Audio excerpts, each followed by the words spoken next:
பாரத யுத்தத்தை ஒட்டிக்கொண்டிருந்த ஒரு சபையில் மகாபாரதத்தின் மிகச் சூடான மிகக் கடுமையான நிமிடங்களில் ஒன்று நிகழ்ந்தது.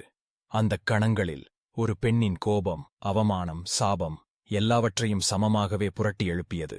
இது ஒரு சாபம், ஒரு புராணக் கோபம். இது திரௌபதியின் சபா. குருச்சேத்திர யுத்தம் என்பது வெறும் ராஜபாட்டுகளுக்கான யுத்தமல்ல, அது ஒரு மாபெரும் தர்ம யுத்தம். இக்கதையின் மையத்தில் இருந்தது சூதாட்டம். அதில் யாருமே வெல்லவில்லை, ஆனால் எல்லோரும் தோற்றார்கள். துரியோதனனின் சூழ்ச்சியால் பாண்டவர்கள் சபைக்குள் அழைக்கப்பட்டனர். தருமனாகிய யுதிஷ்டிரன் ராஜதர்மத்தை மதித்து சூதாட்டத்தை கையில் எடுத்துக்கொண்டார். ஆரம்பத்தில் விலைகள் சின்னதாயிருந்தன, சிறு பொருட்கள். பிறகு விலைகளாக மாறினார்கள். ராஜ்யம், சகோதரர்கள், தன்னைதானும், கடைசியாக திரௌபதியையும் சாத்தியமென்று வைத்துவிட்டார். திரௌபதி அந்த அரச சபையில் அழைக்கப்பட்டபோது அவள் வினாவியது, யுதிஷ்டிரன் தன்னைத் தானே இழந்த பிறகு என்னை எப்படி வைக்க முடியும்? ஆனால் அந்தச் சபை, பீஷ்மர், துரோணர், விதுரர் போன்ற பெரியோர்களும் யாரும் பதில் சொல்லவில்லை. அவளுக்கு பதிலாக அவளது கண்ணீர் மட்டுமே பேசினது. துரியோதனன், கர்ணன், துச்சாசனன் அவளுக்கு எதிராக செயல்பட்டார்கள்.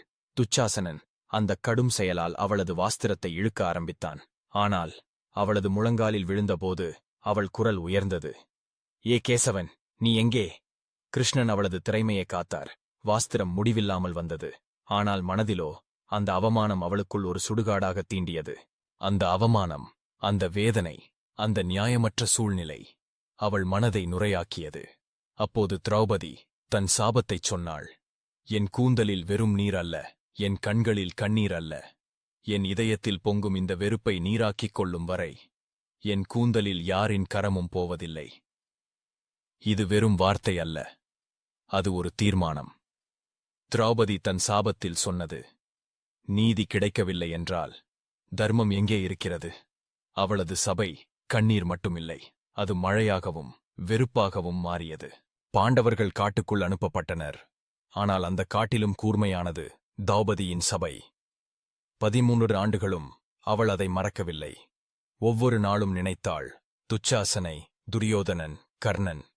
கிருஷ்ணனிடம் அவர் சொல்லினார், நீதி எப்போது நமக்கு வரும்? கிருஷ்ணன் பதிலளிக்கவில்லை.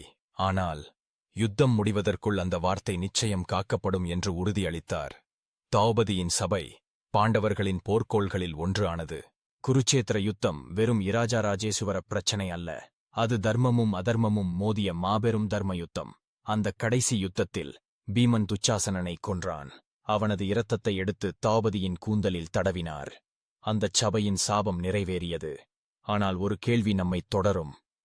அந்த சாபம் இல்லை என்றால் அந்த யுத்தம் நடந்திருக்குமா? திரௌபதி ஒரு பெண் மட்டுமல்ல, அவள் ஒரு நிலை, ஒரு வலிப்பு, ஒரு சத்தமற்ற நீதிக்குரல். அவளது சபை வரலாற்றை திருப்பியது. இந்த உலகத்தில் பெண்கள் அவமதிக்கப்படும்போது அந்த கோபமும் அந்த சபையும் நம் மனத்தில் ஒளிந்திருக்கும். அதுவே நீதிக்கான புதைந்த உணர்வுகளைத் தூண்டும். திரௌபதி, நீ அழாதே. உன் சபை எப்போதும் எச்சரிக்கையாக ஒலிக்கட்டும், நீதியின் பக்கத்தில்.